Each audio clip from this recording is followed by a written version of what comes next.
Yo, dig it, it's time. Night number 2, yo. It's gonna be another fantastic night here. Yeah. We'll show you some of that full moon later on, too. Word, nuestro dos. See? And juice, yo. Yeah. So we got Club Rough Lake going on here. We got some of these delightful Melba toasts. And we got our filtered water ready by the fire. Thanks, Chris. And some spicy beef sausage, summer sausage, and some cheese, both in their little shrink wrap packages with their knife, and some Lafroig quarter cask. Yeah, there we go. Having some gin and juice, and watching the moonlight thing go down. Yeah, gin and juice, but no Dr. Dre, and no bitches from Compton. There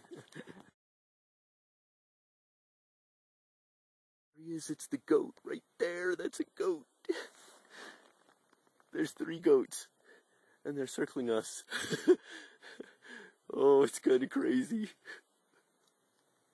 Mountain goats. Oh, there they go. Insane. It's a goat. If you look at him, you will see that it is a mountain goat. Oh my god. You'd think that's close enough.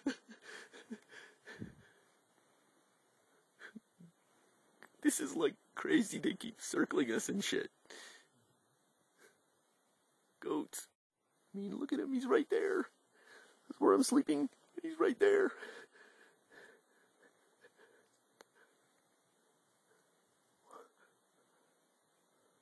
I'm gonna get the slingshot ready. Alright, there's still goats out there, but they seem to be minding their business, so. And kind of sort of moving off, so. Well, not really. But there's gonna be nothing to do now except go back to sleep. Maybe.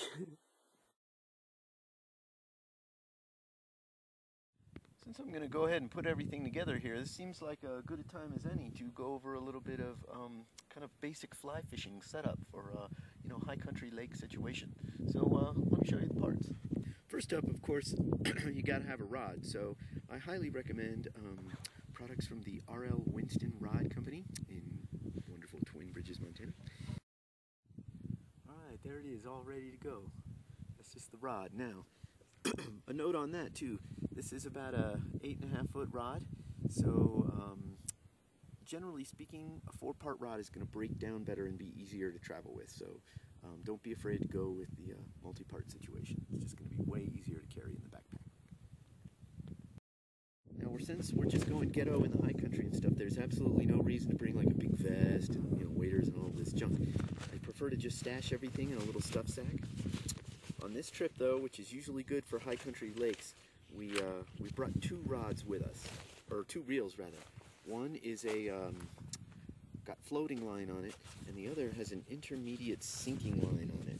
And that's good. Like last night when I was tossing out woolly boogers and stuff, that's very helpful. But today I'm going to go with the floating line, and we're going to put a dry fly on there and see if we can get something to hit it this morning. So let's do that.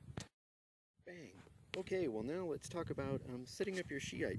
If your normal situation is such that the leader will curl on itself after being on the reel for a while, so I highly recommend one of these, which is called a leader straightener. This one is made by the fine Cortland company, and it's just a pad with rubber or leather or something inside.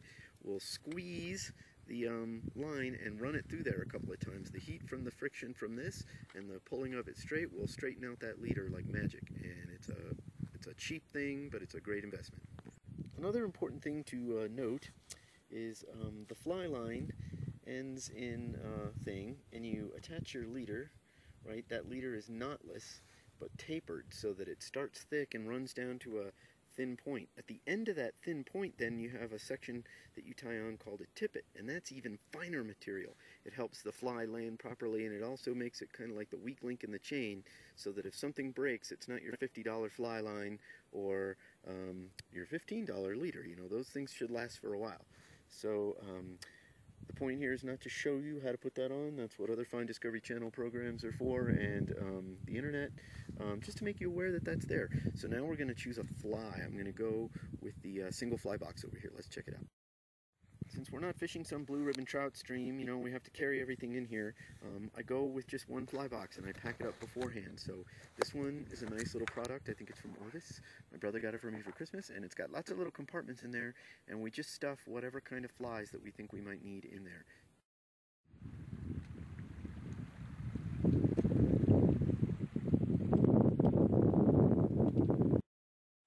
So we're hiking. We're headed to Arrow Lake. And check it out, this is the way it's going to go. It's over there, we're going to work our way around the shore of the lake, and then go up over that saddle to Arrow Lake. Upper Arrow Lake. Not easy trekking by any stretch of the imagination, but we're almost there. We've almost at the top of this pass, which is right there, so all we got to do is kind of wander over there and we'll be able to see the Arrow Lakes. So here we have Ghetto Sea coming over the top of the pass.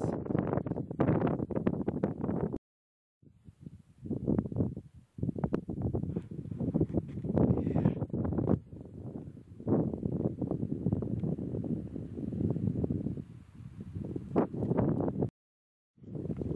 I'm on.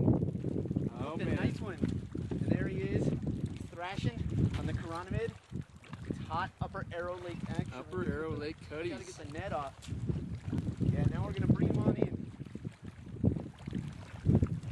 Yeah, fighting like a champ. Oh, I see the slash on the throat. Oh, it's a cutty.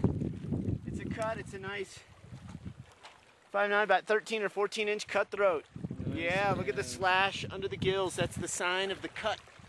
The cutthroat. Yeah, he took that Chironomid.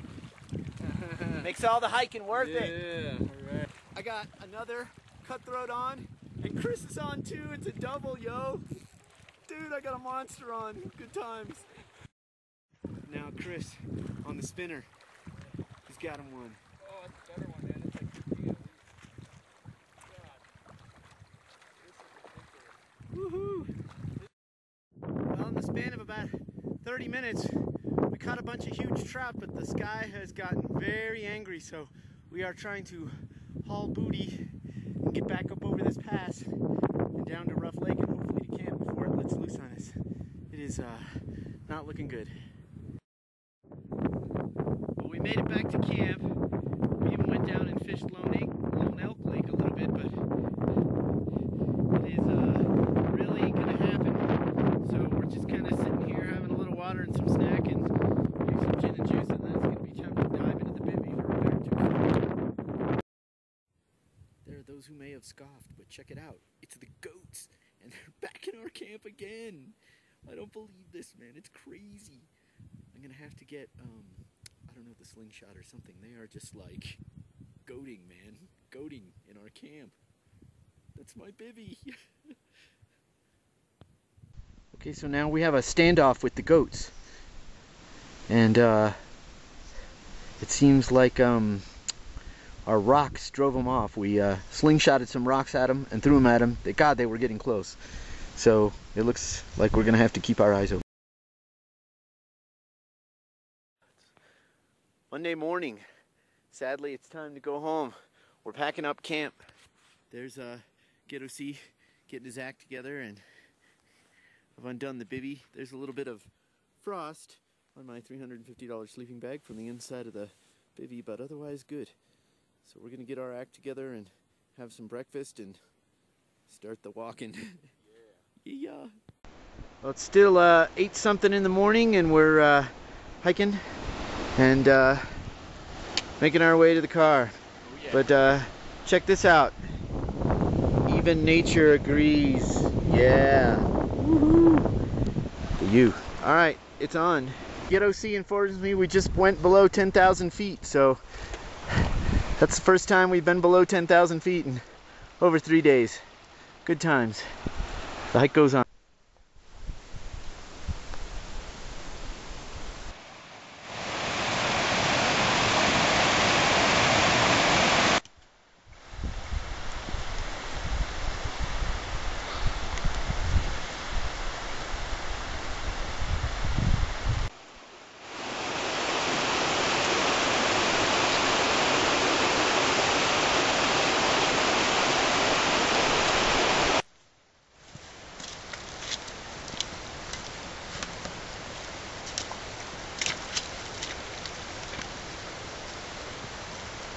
Chris is attempting to cross. He's trying to shimmy. It only took me like 10 seconds to get across, but, you know, get out.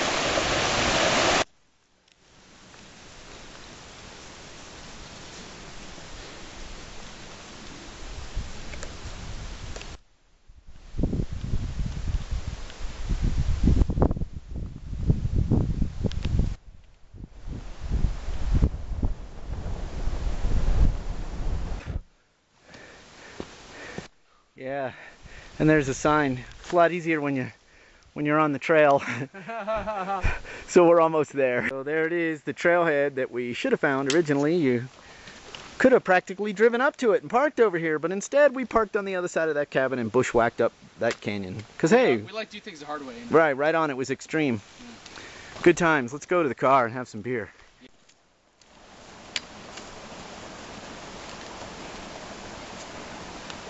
Woo! Yeah, we made it. Woohoo! Oh man. Wow.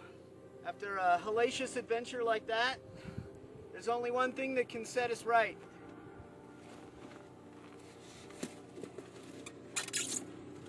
Beer. Oh man. Yeah. Oh man. With a little holy diver. Oh, and some holy diver on top of that. Cheers to dude. Ronnie James Dio. Woo! Yeah. We made it, man. We made it.